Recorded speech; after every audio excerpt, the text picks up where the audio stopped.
13년 만에 성사를 앞뒀던 우리나라 해외 원전 건설 사업이 러시아 측 반발로 무산될 위기에 놓인 것으로 저희 한국경제TV 취재 결과 확인됐습니다.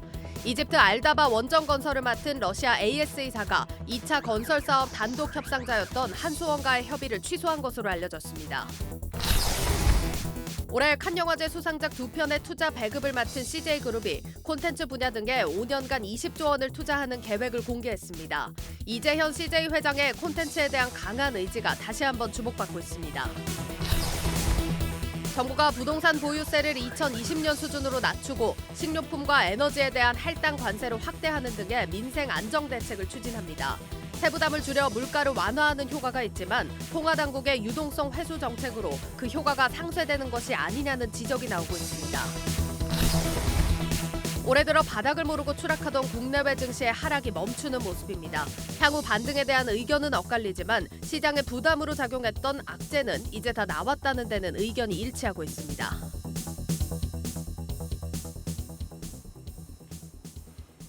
네, 코스피 2669.66, 17거래일 만에 가장 높은 수준입니다. 이 길었던 조정이 이제 완전히 끝이 난 건지 한번 알아봐야겠습니다.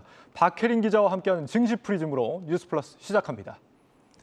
박 기자, 이 2거래일째 크게 올랐습니다, 코스피가. 네, 코스피 오늘 외국인과 기관의 쌍끌이 매수에 1.2%나 상승했는데요. 미국의 물가가 정점을 확인하고 또 원달러 환율이 크게 하락한 데 더해서 중국 베이징과 상하이시의 봉쇄 조치 완화 소식까지 전해지자 위험 서도 심리가 재차 고개를 들었기 때문입니다. 네, 오늘 외국인 순매수 규모가 거의 최근 2달 만에 가장 많았습니다. 뭔가 좀 국면이 달라진 건지 궁금한데 어떻게 평가가 됩니까? 네, 증권사마다 의견이 조금씩 다르긴 한데 대체적으로는 주가가 공포에서 회복으로 점진적으로 제자리를 찾아갈 것이다 이렇게 분석하고 있습니다. 네. 각 증권사별로 예상하는 하반기 코스피 밴드 전망치 알아봤습니다. 보시다시피 2,400까지 추락할 가능성도 열어두긴 했지만 상단은 낮으면 2,850에서 높게는 3,000선까지 탈환할 수 있다는 기대감도 적지 않습니다. 외국인이 올 들어 코스피에서만 10조 원 이상 내다 팔았는데 최근에는 순매수로 전환하는 등 투심이 변환하고 있고요. 오늘 원달러 환율 1,230원대까지 주저앉았죠.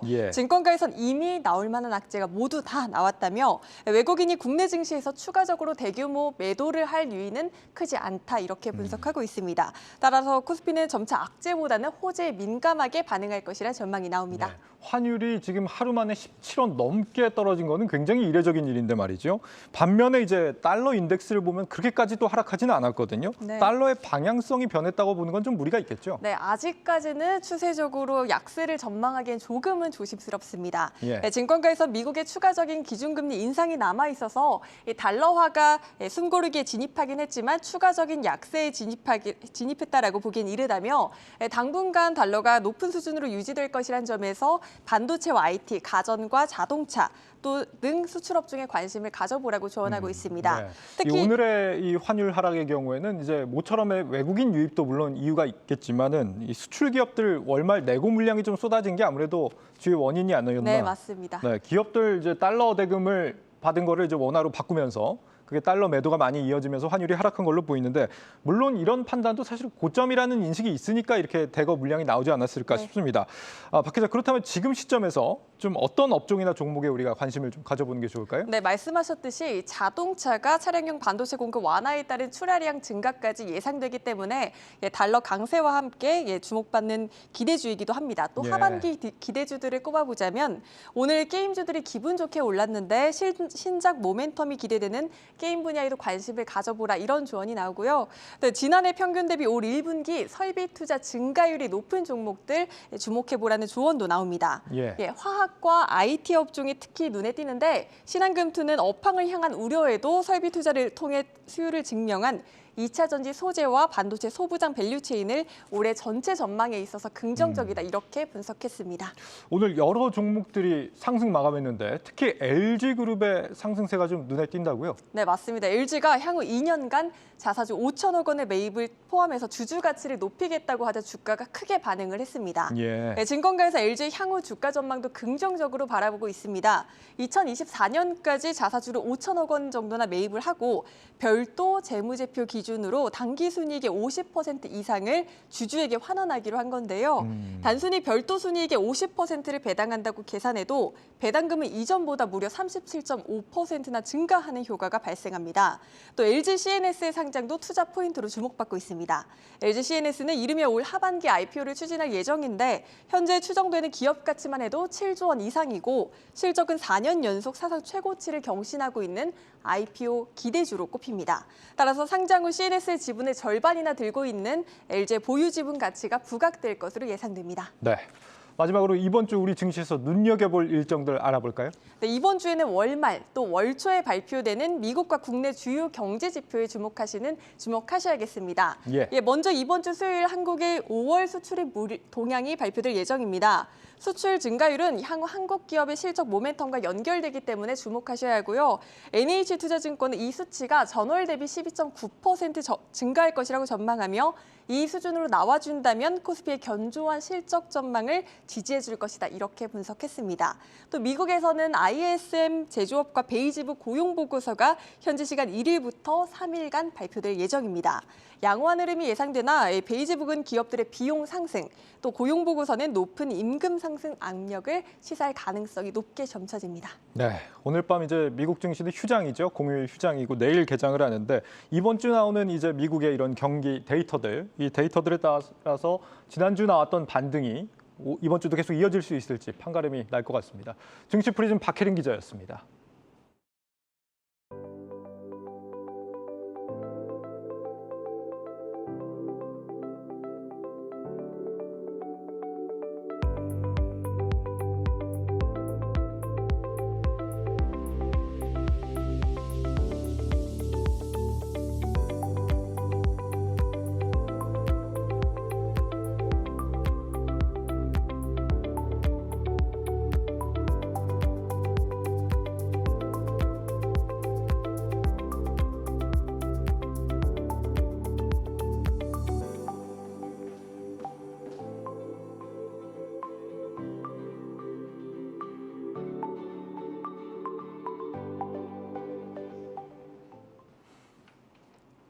(13년) 만에 성사를 앞뒀던 우리 원전 수출이 무산될 위기에 놓인 것으로 저희 한국경제TV 취재 결과 확인됐습니다.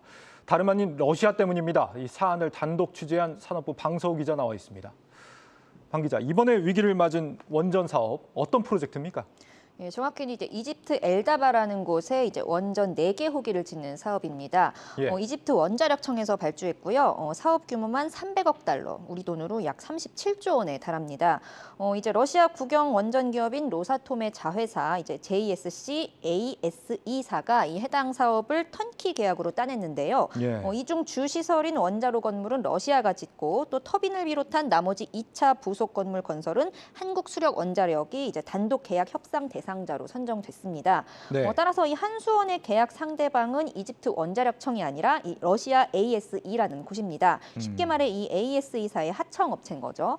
그렇다 하더라도 이 2차 개통 건설 역시 좀 전체 사업의 최대 10%를 차지하는 만큼 사업 규모가 한 수조 원에 이를 전망이고요.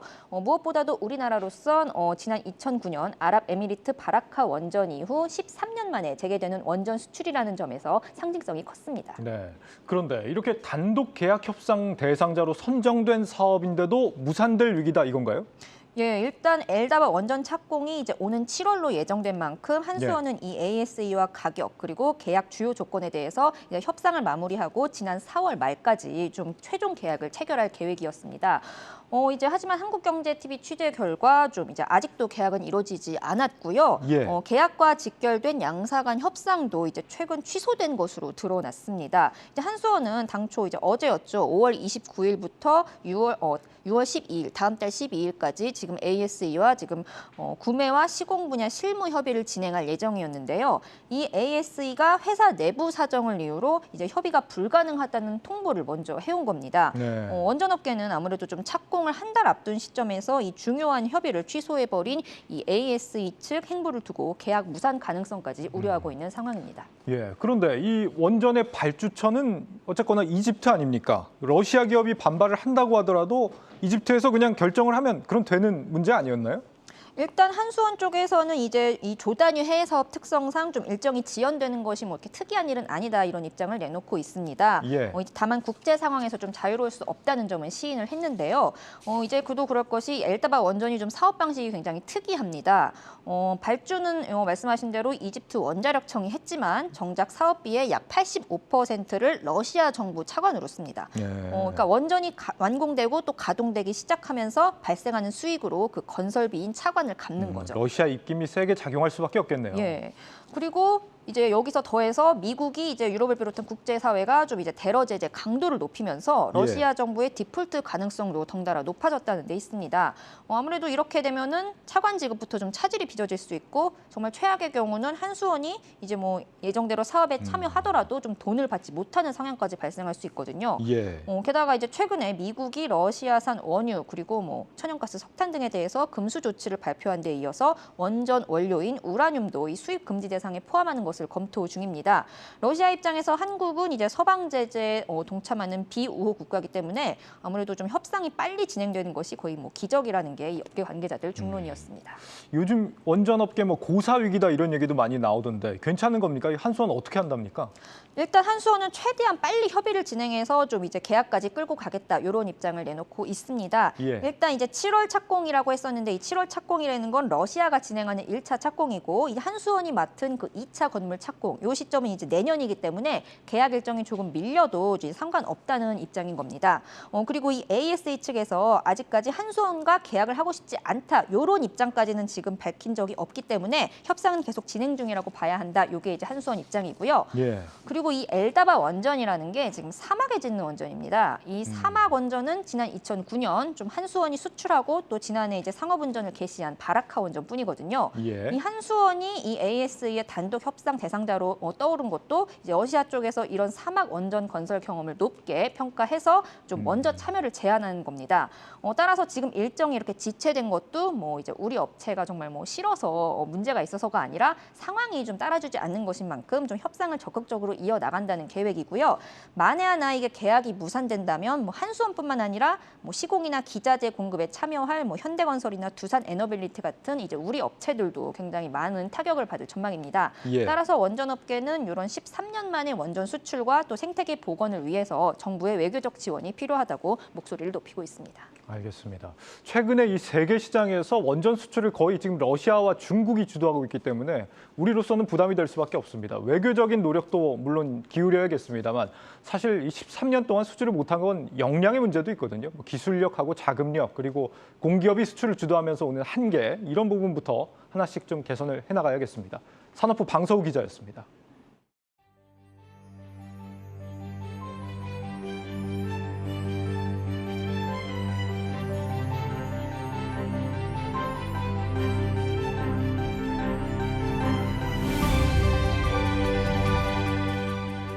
네, 칸 영화제 자랑스러운 두 수상자 박찬욱 감독과 송강호 배우가 오늘 금이 환영했습니다. 이렇게 큰 성과의 숨은 주역 바로 또 CJ E&M이 숨어 있겠죠. 오늘도 통큰 투자 발표도 나왔는데 벌써부터 시장 분위기가 뜨겁습니다. 자세한 사안 유통산업부 유호성 기자와 자세하게 살펴보도록 하겠습니다. 네, 유 기자 먼저 주말입니다. 뭐 국민으로서도 그렇고 주주로서도 그렇고 기분 좋은 소식이 전해졌는데 오늘 장 보니까 뭐 주가 바로 반응하더라고요. 네, 아무래도 칸 영화제에서 수상한 두 편의 영화에 투자 배급을 맡은 CJ E&M 주가는 장중한테 6% 넘게 올랐다가 3% 가까이 오른 상태로 마감했습니다. 네. 영화관 사업을 하고 있는 CJ CGV도 8% 넘게 올랐고요. 키 컨텐츠에 대한 문화적 위상이 높아지면서 관련 엔터주들도 전체적으로 오른 모습을 보였습니다. 네. 이 같은 흐름은 CJ E&M 주가 상승 주요 요인이 CJ E&M이 투자한 헤어질 결심과 브로커 두 편의 한국 영화가 각각 감독상과 나무주연상을 동시에 수상했기 때문인 것으로 분석이 됩니다. 네. 박찬욱 감독의 헤어질 결심은 북미와 영국 등 192개국의 판권이 선판매됐고요.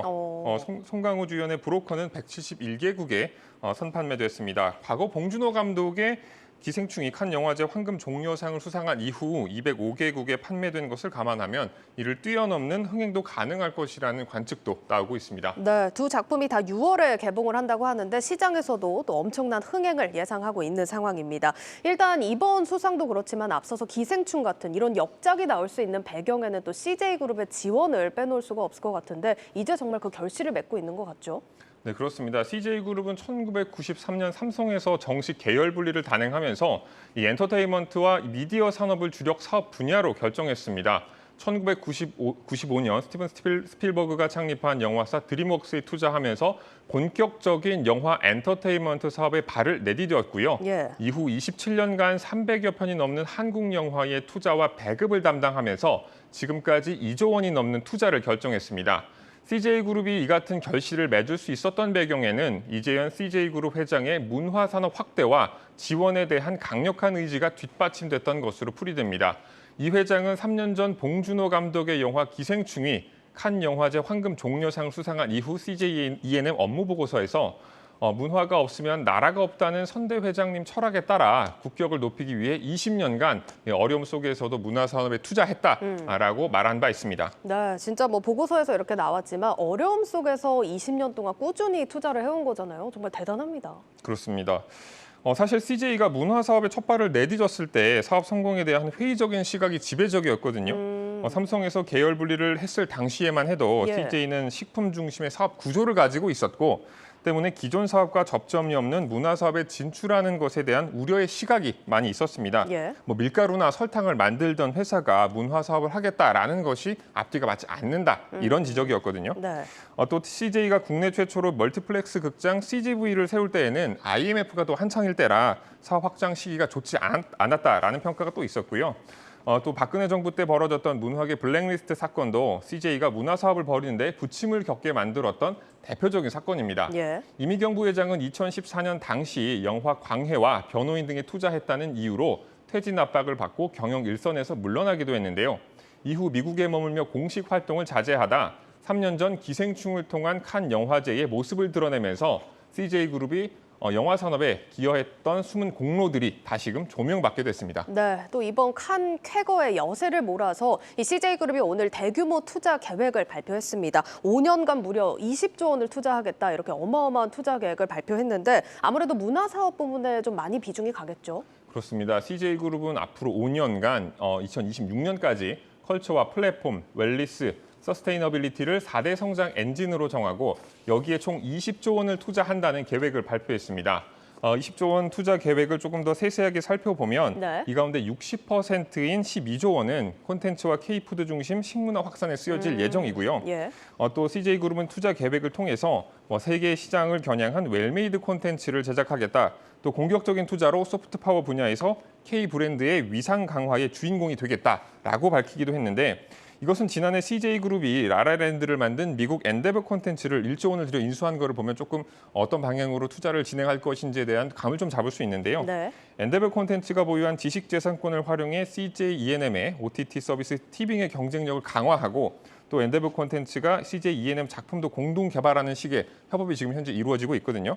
오늘 투자 계획에 어디에 얼마를 투자할지에 대해서는 구체적인 내용이 포함되진 않았지만 네. 앞선 투자 기조를 감안한다면 해외 IP 확보와 유통망 개척에 집중적인 투자가 이루어질 것으로 전망이 됩니다. 네, 알겠습니다. 자, 오늘 CJ E&M 이렇게 통 큰 투자 발표를 내놨습니다. 오늘 분석, 그러면 유튜브 제목과 해시태그 어떻게 정리할 수 있을까요? 오늘 유튜브 제목은 27년 장기 투자 뚝심 통했다.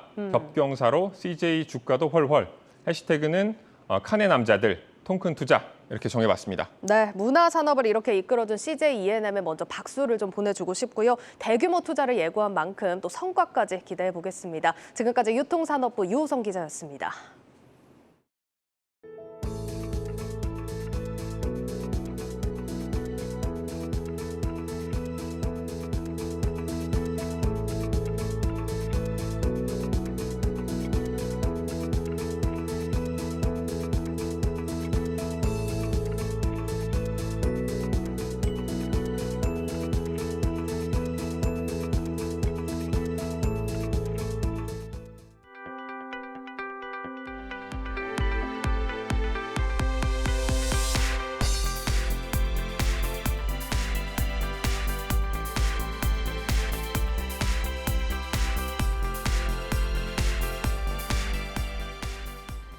정부가 오늘 물가를 잡겠다며 긴급 민생 안정 대책을 공개했습니다. 식품에 대한 관세를 낮추고 부동산 보유세를 완화하는 내용이 주로 담겼습니다. 전민정 기자 리포트 보시고 이어가겠습니다.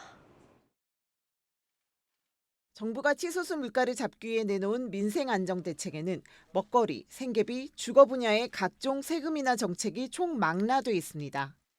인위적인 가격 통제로는 한계가 있다는 판단에 할당 관세와 부가가치세 면제로 생활 물가를 잡고 주택 보유세를 낮춰 서민 부담을 덜어주겠다는 겁니다.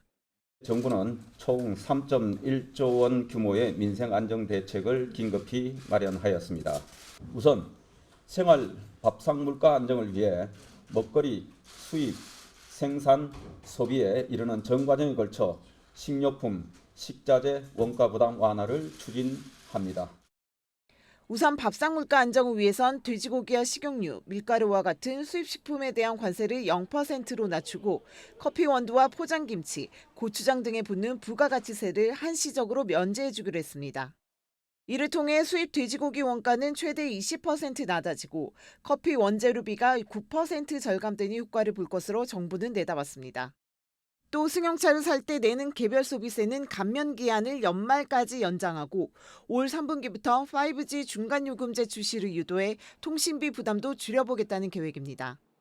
중산층과 서민 주거 안정을 위해선 1세대 1주택 실수요자의 보유세 부담을 가격 급등 이전인 2020년 수준으로 되돌리기로 했습니다. 이를 위해 재산세와 종합부동산세 모두 지난해 공시가격을 적용하게 되는데 정부 시뮬레이션에 따르면 올해 공시가격이 6억 원인 주택의 재산세는 80만 1,000원에서 72만 8천 원으로 줄어들게 됩니다. 거래세 측면에선 이사를 위해 일시적으로 2주택자가 되는 경우 취득세 중과 배제를 받기 위한 주택 매각 기한을 1년에서 2년으로 늘려 세부담을 덜어주기로 했습니다. 또 생애 처음으로 주택을 구입하는 가구의 주택담보대출 비율 상한을 80%까지 풀어주며 청년과 신혼부부 대상 50년 초장기 모기지도 만듭니다. 정부는 이번 대책으로 6천억 원의 세수가 줄어들지만 매월 물가 상승률을 0.1%포인트 정도 낮출 수 있을 것으로 기대했습니다. 하지만 이러한 물가 안정 효과가 5%대로 급등한 고물가 상황을 해소하기에는 역부족이라는 평가. 세금을 깎아준 게 소비자 가격 인하로 얼마나 돌아올 수 있을지도 미지수라는 지적입니다. 한국경제TV 전민정입니다. 정부가 3조 1천억 원을 들여 추진하는 이번 민생 안정 대책, 그 효과가 크지 않다는 지적이 벌써부터 나오고 있습니다. 경제부 정의영 기자와 심층 분석합니다. 네, 정 기자, 일단 이번 대책의 효과 어느 정도로 예상이 됩니까?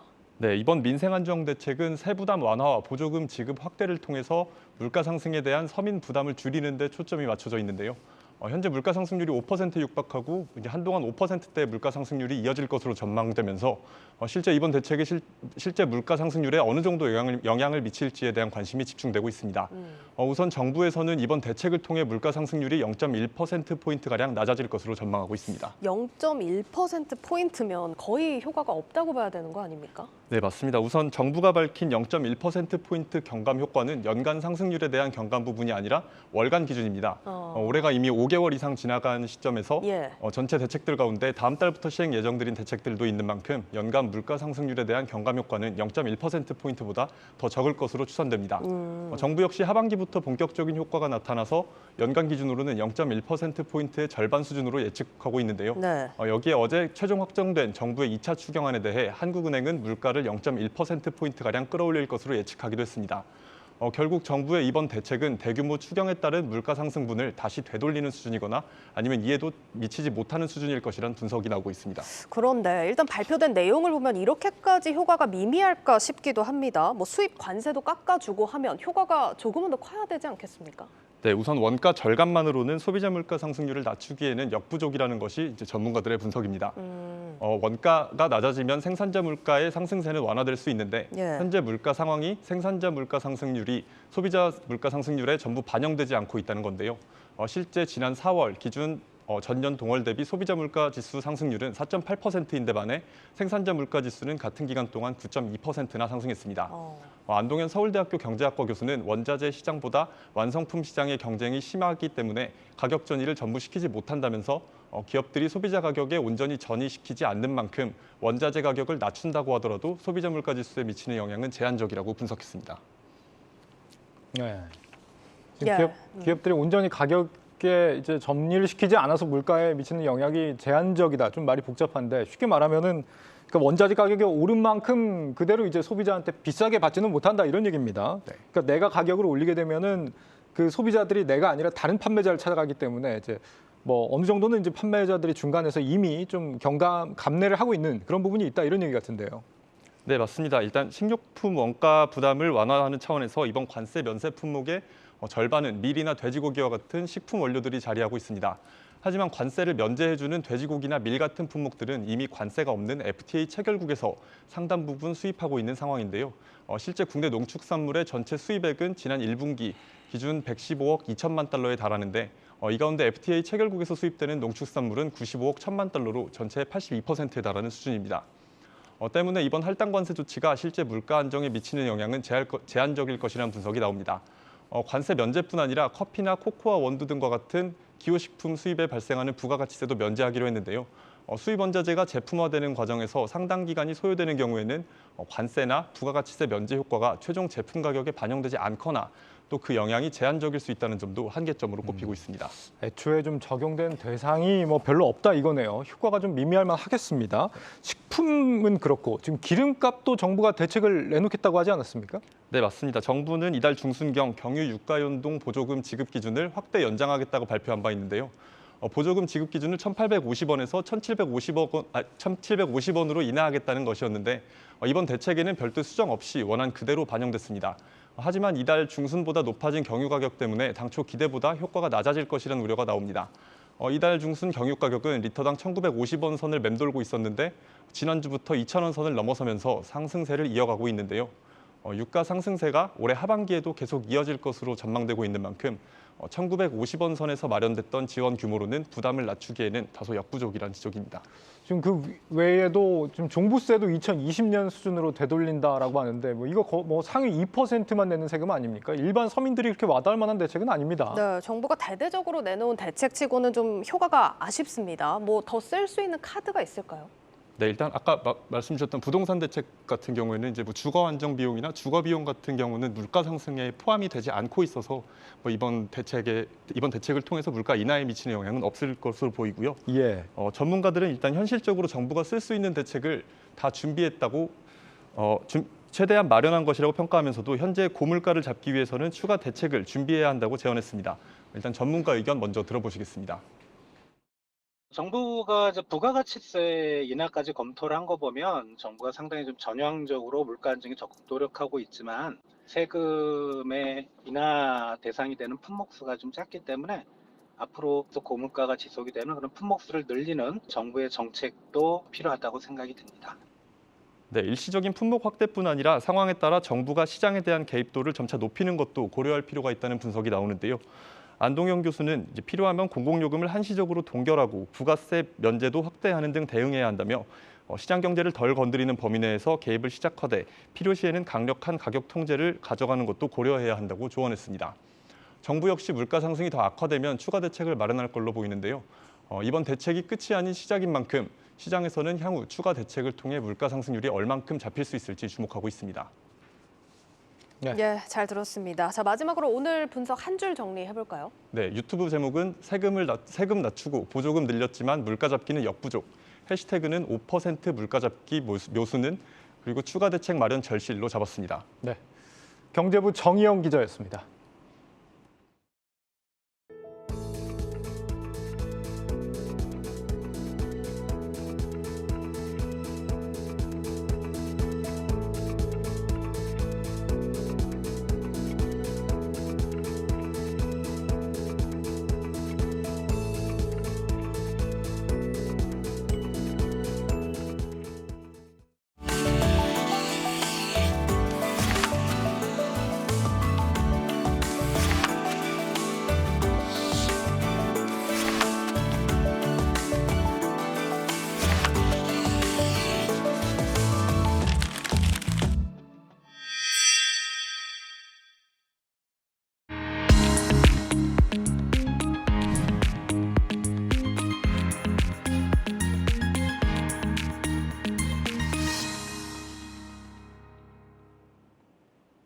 네, 지난 금요일이죠. 밀리의 서재가 상장 첫 발을 내디뎠습니다. 이 소식이 알려지면서 오늘 관련주로 묶인 지니뮤직의 주가 좀 튀어오르는 모습이었는데 그런데 좀 주의해야 할 부분이 짧은 역사와 누적된 적자, 지금 위험 요소로 지적이 되고 있다고 합니다. 시장에 성공적으로 안착할 수 있을지 이 사안은 유통산업부 박승환 기자와 함께 점검해 보도록 하겠습니다. 네, 박 기자, 일단 밀리의 서재 상장 소식이 전해졌는데 시장 분위기 어땠습니까? 네. 밀리의 서재 상장 소식은 지난주 금요일이었죠. 네. 27일 장마감을 전후에 들려왔습니다. 그러자 밀리의 서재 최대 주주인 지니뮤직은 당일 시간을 거래해서 종가보다 9.86% 상승의 거래를 마쳤는데요. 시간의 거래 주문액이 종가의 10% 이내로 가능한 점을 놓고 보면 상한가를 쓴 거죠. 예. 오늘 장에서도 강세는 이어졌습니다. 지니뮤직 주가는 장 초반 20% 가까이 오르더니 숨고르기에 들어가며 10.88% 오른 5,400원에 장을 마쳤습니다. 예, 뭐 4거래일 연속 상승 랠리를 이어가긴 했지만 오늘만 10% 가까이 오른 걸 보면 기대감이 분명히 있어 보이는 상황입니다. 좀 본격적으로 좀 들어가 보도록 하겠습니다. 먼저 밀리의 서재 참 많이 들어봤는데 그동안 항상 궁금했습니다. 밀리는 누굽니까? 네, 결론부터 말씀드리자면 사람이 아닙니다. 밀리는 꿀이 흐르는 마을이라는 뜻인데요. 2016년 서영택 대표이사가 회사를 세우면서 직접 지은 이름으로 알려집니다. 네. 해마다 쪼그라드는 출판 도서 시장을 끌어올리기 위해서 꿀이 가득한 곳으로 만들겠다는 포부를 담은 이름입니다. 예. 서 대표는 출판과 학습지로 알려진 웅진 싱크빅 대표이사를 지낸 인물인데요. 당시 경험을 밑바탕으로 디지털 독서 플랫폼이란 아이디어를 얻은 것으로 전해집니다. 밀리의 서재는 2017년 10월 국내 이용자들에게 처음으로 전자책 구독 서비스를 선보였습니다. 네, 이 밀리의 서재 전자책이라는 건 알고 있는데 구체적으로 어떤 서비스입니까? 네, 한 달 구독료를 내면 전자책이나 오디오북 등 밀리가 가진 콘텐츠를 무제한으로 듣거나 볼 수 있습니다. 네. 전자책 외에도 오디오북이나 직접 기획, 제작한 독점 콘텐츠도 선보이고 있는데요. 포맷이나 방식에 갇히지 않고 다양한 독서 경험을 선사하기 위해서란 설명입니다. 한번 들어보시죠. 어머니, 들어가서 꽃발만 살짝 들고 저 따라오면 엄청난 물고기 보실 수 있어요. 자꾸 나를 꼬시더라고. 결심했다. 에이라 모르겠다. 나 죽으면 내 보험금 네가 다 먹어라. 밀리의 서재는 기업 공개를 통해 확보한 자금으로 오리지널 콘텐츠를 늘리고 콘텐츠 투자도 확대할 계획입니다. 예, 뭐 요즘 전자책도 그렇고 오디오북도 그렇고 수요가 많이 늘어나고는 있다고 하지만 사실 어떻게 전체적으로 보자면 책을 읽는 수요가 점점 줄어들고 있는 게 맞거든요. 그렇죠. 요즘 출판 시장 상황은 어떻습니까? 네. 밀리의 서재 외에도 리디나 탑코, 레진엔터 등 전자책 플랫폼 사업자들이 매출을 이끌고 있습니다. 지난해 출판 기업 전체 매출은 이전 해보다 6.1% 성장한 4조 3천억 원으로 집계됩니다. 네. 부문별로 살펴보면 전자책 플랫폼 사업자들의 성장률이 22.7%로 압도적인데요. 전자책 시장의 급성장은 독서율 조사에서도 드러나는데 우리나라 성인의 연간 독서율이 줄어드는 동안 전자책과 오디오북은 증가한 것으로 확인됩니다. 네. 무엇보다도 20, 30대 이용자층이 두터워졌다는 점에서 장기적인 성장 여력도 충분하다는 평가입니다. 예, 일단 매출 성장률이 타 업종의 뭐 3배까지 달하는 상황이고 이용자도 확대 중인 걸로 보이고 있습니다. 자, 그런데 아까 보니까 좀 위험 요소로 좀 적자 얘기가 나왔거든요. 이익을 못 내고 있나 봐요. 맞습니다. 지난해 8개 전자책 플랫폼들의 영업이익은 2020년보다 93.3%나 줄었습니다.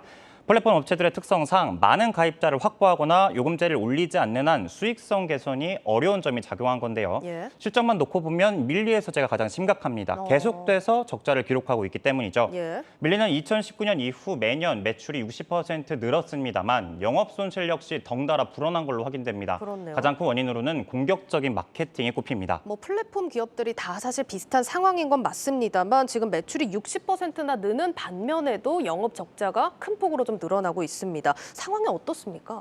네, 재무제표를 들여다봤는데요. 네. 밀리는 지난해 영업비용으로 433억 원이 넘는 금액을 쏟아부었습니다.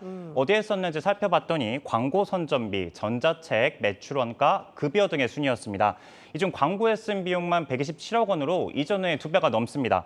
실제로 밀리는 지난해 3월이었죠. 조정석 배우를 모델로 TV 광고를 시작한 바 있는데요. 네. 광고의 효과인지 지난 4월 기준 누적 회원 수는 450만 명으로 지난해보다 150만 명 늘어난 것으로 전해집니다. 광고 효과는 확실히 있는 걸로 보이긴 하는데 어쨌든 일단 상장에 나서는데 실적이 적자가 있는 상황입니다. 테슬라 요건을 이용하나 봐요. 맞습니다.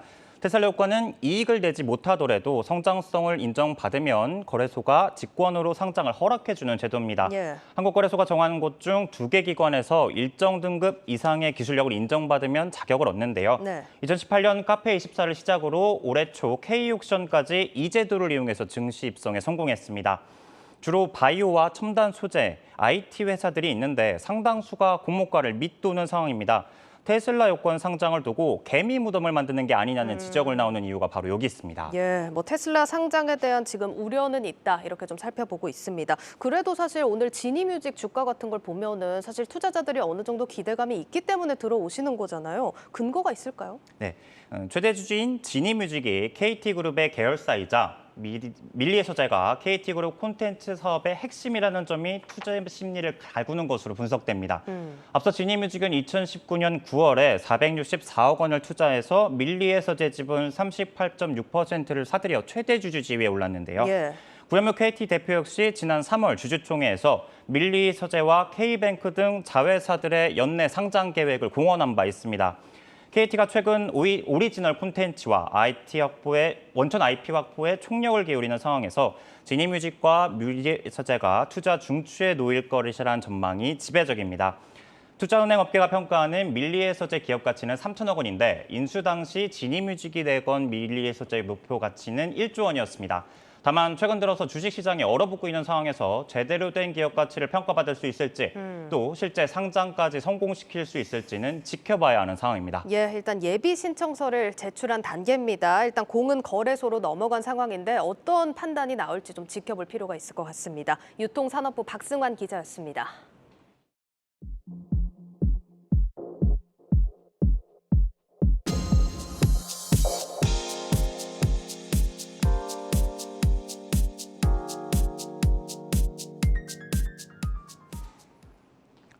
바이든 대통령 방문 이후 윤석열 정부의 정책 1순위로 떠오른 반도체 육성. 관련 기업들이 이를 위한 대규모 투자 계획을 밝힌 데 이어 오늘은 주무부처 장관들이 일제히 반도체 현장을 찾았습니다. 정부는 다음 달까지 대규모 반도체 지원책을 내놓기로 했습니다. 정재용 기자입니다. 기업과 정부가 원탁에 앉아 허심탄회한 이야기를 주고받는 산업전략원탁회의. 첫 회의 탁자에 올라간 안건은 정부가 가장 관심 있게 들여다보는 반도체입니다. 세제 지원 강화 등 쏟아지는 반도체 업계의 요구에 정부는 적극 지원하겠다고 밝혔습니다. 반도체는 결국 투자가 계속 지속돼야 되기 때문에 투자 활성화를 저희가 가장 큰 어젠다로 잡고요. 세제 지원을 제가 강력하게 정부에 달아붙여 요구할 생각입니다. 같은 날 이종호 과학기술정보통신부 장관도 카이스트를 방문해 삼성과 SK 하이닉스를 비롯한 산업계와 4대 과학기술원 관계자들을 만났습니다. 주요 내용은 점점 수급이 어려워지고 있는 반도체 전문 인력 양성.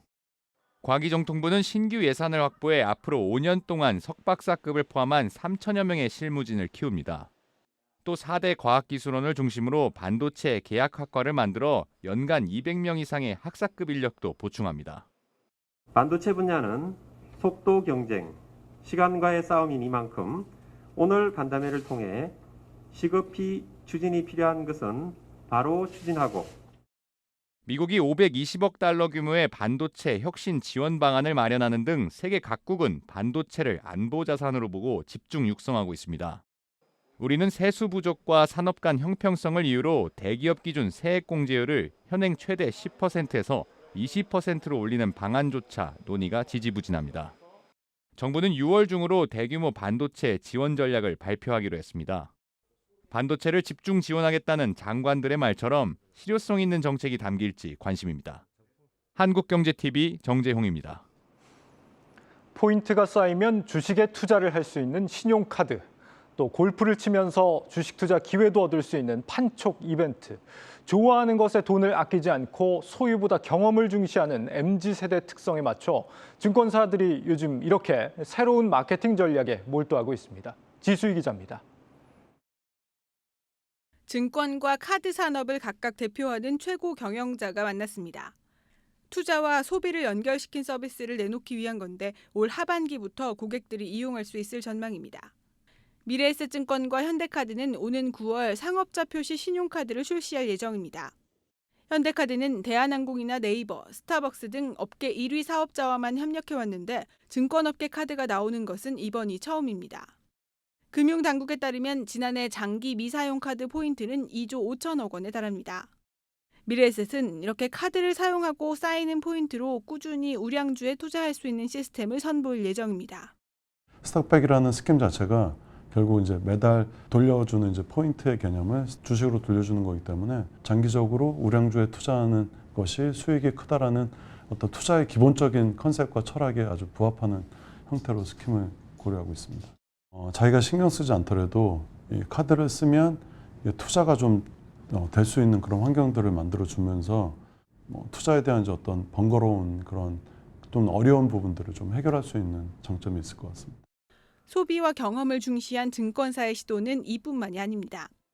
신한금융투자는 최근 MZ세대들에게 폭발적인 인기를 끌고 있는 골프를 공략 대상으로 삼았습니다. 골프존과 협력해 가상의 골프장을 만들어 스크린 골프를 치면서 미션 성공 시 주식 상품권을 주는 이벤트를 기획했습니다.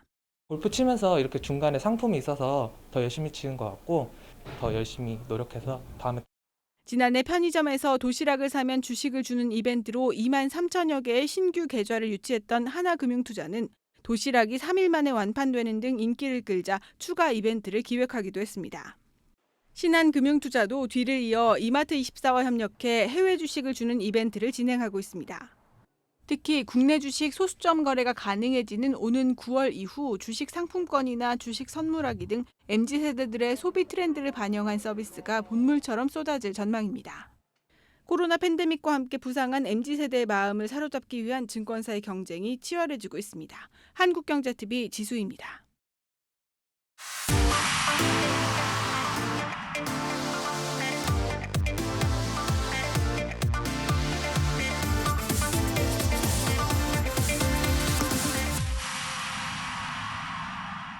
네, 고 웨스트 시간입니다. 월요일 글로벌 콘텐츠부 오민지 기자와 함께하도록 하겠습니다. 오 기자, 오늘은 어떤 얘기 전해주십니까?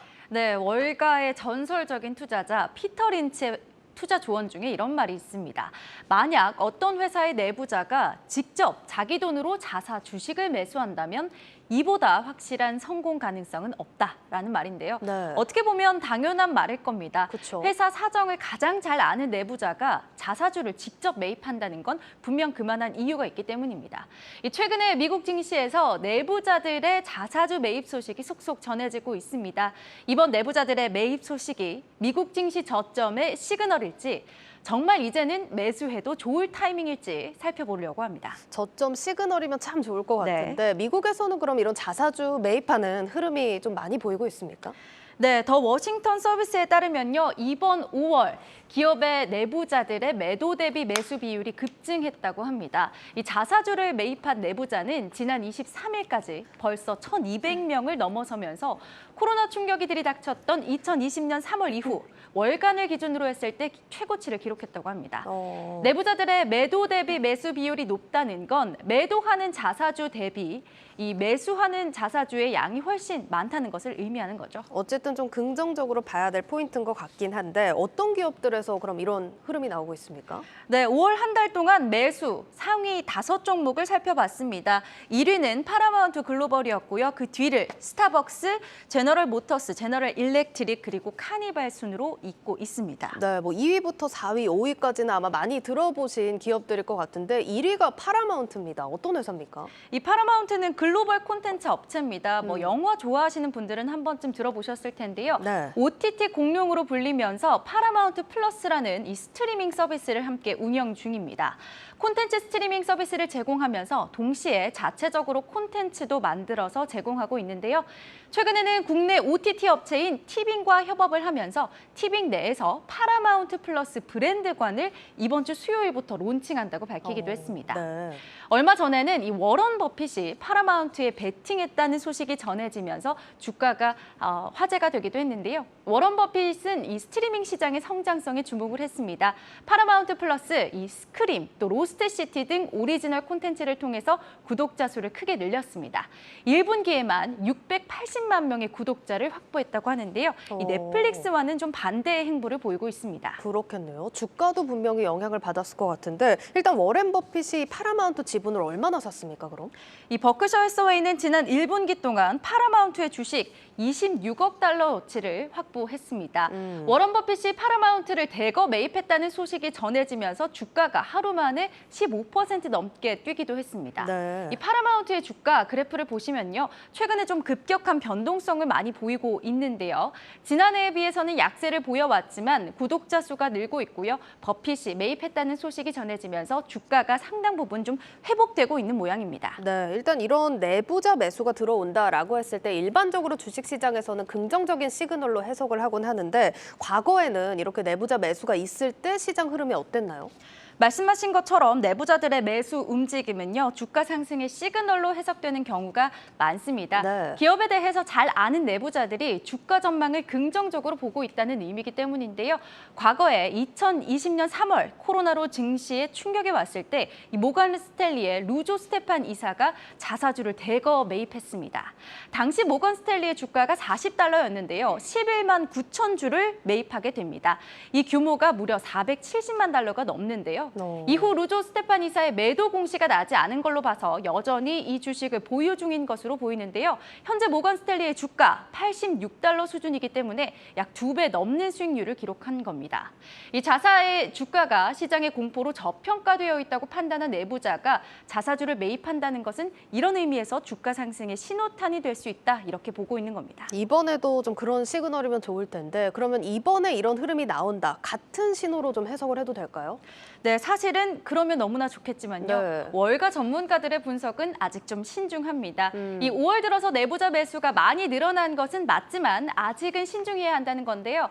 베리티 데이터의 이 벤 실버먼 리서치 디렉터, 내부자들의 매수세가 강하긴 하지만 과거에 비해서 압도적인 수준은 아니다 이렇게 평가했습니다. 과거의 바닥 국면에서는 역사적이라고 할 만큼 강하게 내부자 매수세가 나왔는데 이번 5월의 수치는 과거의 매수 규모에는 미치지 못했기 때문에 시장이 바닥에 도달했다고 보기는 어렵다는 설명입니다. 또 실적 시즌의 영향을 받을 수도 있다라는 건데요. 사실 미국에서는 5월에 기업들의 1분기 실적 발표가 몰려 있습니다. 이 실적 발표 이후에 내부자들이 자유롭게 주식을 거래할 수 있기 때문에요. 이 시기에 매수 움직임이 강하게 나타날 수 있다는 겁니다. 따라서 한 달 뒤에는 오히려 이 매수 움직임이 다시 줄어들 수 있다 이렇게 보고 있는 거죠. 네, 일단 기업 내부자 매수가 결과적으로 꼭 주가 상승으로 이어지진 않는다 이렇게 봐야 되는 거네요. 예, 맞습니다. 실제로 우버의 경우는요. 이달 초에 CEO가 자사주를 530만 달러 규모로 매입을 합니다. 이후 주가는 하락세를 이어갔고요. 당시 CEO의 매입가보다도 지금 현재 주가가 낮은 상황입니다. 회사가 돌아가는 상황에 대해서 누구보다 빠르게 알 수 있는 이 내부 관리자들이 이 매수 움직임을 보인다는 것은 분명 눈여겨볼 일이겠지만요. 반드시 내부자 매수가 주가 상승으로 이어지는 것은 아닌 만큼 신중하게 고려를 하셔야겠습니다. 네, 오늘 뉴욕 증시 자사주 매입 흐름이 나오고 있는데 어떤 시그널일지 분석해봤습니다. 고웨스트 오민지 기자였습니다.